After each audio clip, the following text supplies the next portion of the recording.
Assalamualaikum warahmatullahi wabarakatuh. Selamat belajar lagi teman-teman. Semoga teman-teman dalam kondisi tetap sehat. Oke, kita sudah bisa lanjutkan lagi. Mulai awal kita sudah belajar tentang introduction, pengenalan tentang turbin gas. Kedua tentang dasar-dasar kalkulasinya, dasar-dasar perhitungannya. Nah, sekarang kita lanjutkan lagi bagian dasar-dasar perhitungan lebih detail, dan kita akan mencoba menghitung performansi tiap-tiap unitnya. Oke, pertama setelah kita melakukan kalkulasi dengan menggunakan tabel termodinamika dan proses yang panjang, salah satunya melakukan proses interpolasi yang cukup mungkin akan membuat teman-teman lebih lelah. Tapi dengan proses itu kita akan bisa menghasilkan nilai-nilai informasi-informasi penting yang akan kita gunakan untuk bisa menghitung performansi tiap unit. Nah, contohnya seperti itu. Bukan hanya performansi tiap unit, tapi juga akan bisa digunakan untuk melakukan kalkulasi informasi yang ingin kita dapatkan. Nah, salah satunya nanti ini bahan bakar nanti yang kita butuhkan berapa per jamnya, per harinya atau per bulannya. Nah, itu fungsi dari kita melakukan kalkulasi. Oke, setelah kita dapatkan data kalkulasi seperti ini, kita bisa lakukan plot informasi yang penting-penting. Ini di step berikutnya, yaitu seperti ini. Jadi informasi yang paling penting adalah pertama entalpi, nilai entalpi tiap titik dari siklus tersebut. Jadi titik pertama entalpinya sebesar 300,19. Nah, di titik kedua punya entalpi 628 kJ per kilogram. Artinya ada kenaikan energi sebesar 300 mencapai dari 300 menjadi 628. Dan kenaikan tekanan tentunya. Ada kenaikan tekanan sebesar 13,1 kali lipat. Dan informasi penting jangan lupa dilupakan adalah ini informasi massa fluida udara yang mengalir sebesar 6 kg per liter. Nah, berikutnya di titik 3 kita dapatkan bahwa titik 3 entalpinya mencapai 1539,44. Kenapa entalpi di sini tinggi sekali? Ya karena ada pemasukan energi. Ya, ada pemasukan energi yang berupa bahan bakar di sini. Akhirnya suhunya naik, entalpinya juga naik. Nah, berikutnya akan terjadi penurunan entalpi. Kenapa? Di titik 4 entalpinya turun dari 1500 menjadi hanya 700 karena ada perubahan energi menjadi kerja di sini. Jadi secara diagram sebenarnya adalah kompresor ini akan bekerja akibat dari kerja turbin di sini. Jadi sebagian kerja turbin di sini digunakan untuk menggerakkan kompresor di sini. Oke. Nah, jadi nilai-nilai entalpi ini kita plotkan di tiap titik, dan teman-teman bisa setelah mendapatkan plot parameter termodinamika di sini, plot entalpinya, propertinya, teman-teman pasti akan lebih mudah dalam menyelesaikan persoalan yang ada. Nah, contoh gini. Berikutnya ini, nah ini salah satunya.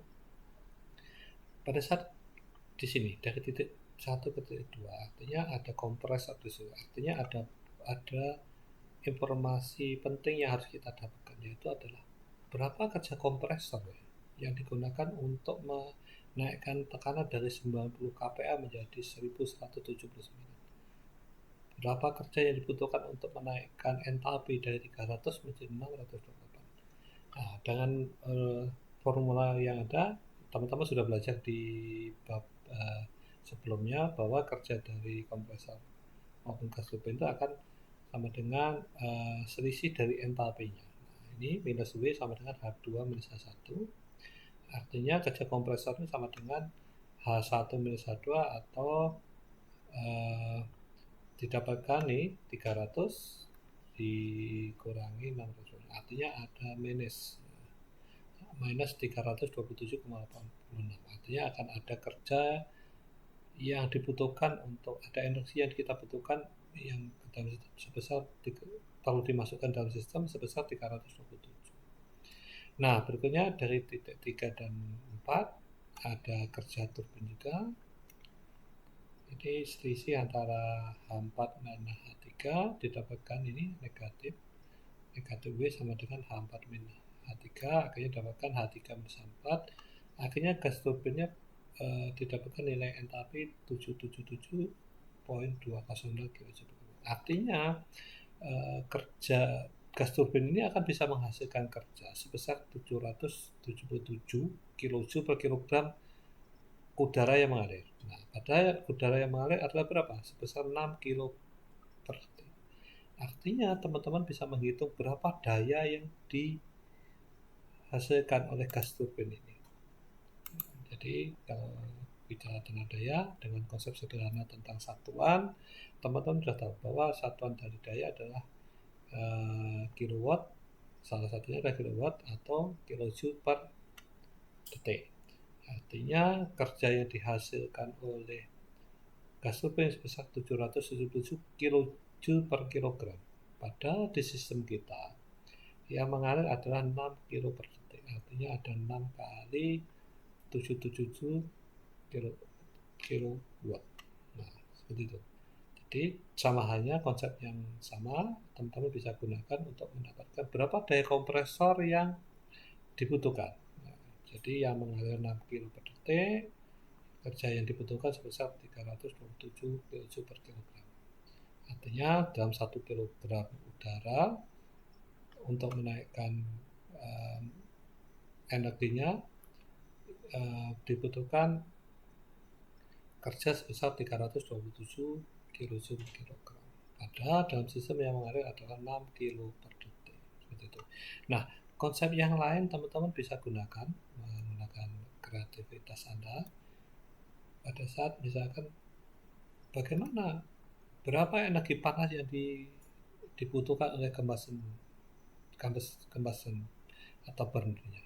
Ya pasti ada kenaikan, teman bisa perhatikan bahwa nilai entalpinya sebesar 628, tapi naik menjadi 1500. Artinya ada energi yang dimasukkan dalam kompresor. Nah, akan kita bisa lakukan perhitungan secara engineering hanya dengan menggunakan konsep satuan yang teman-teman sudah pelajari di bab 1, bahwa teman-teman bisa menghitung berapa massa bahan bakar yang dibutuhkan untuk sistem ini. Nah, dari situ teman-teman bisa melakukan kalkulasi untuk mendapatkan performansi dari siklus ini. Berapa efisiensinya? Jadi efisiensi yang dihasilkan oleh siklus ini berapa? Itu hanya dengan menggunakan konsep bahwa efisiensi adalah kerja dibagi dengan energi yang dibutuhkan oleh sistem. Nah, seperti ini. Nah, silahkan mencoba, teman-teman bisa mencoba untuk menyelesaikan kasus yang ada di modul, dan tetap ada hal-hal yang perlu teman-teman tanyakan, teman-teman bisa tanyakan melalui Google Classroom, dan saya akan mencoba menjelaskan pertanyaan yang Anda berikan. Oke, terima kasih, selamat belajar, dan tetap selalu jaga kesehatan. Terima kasih.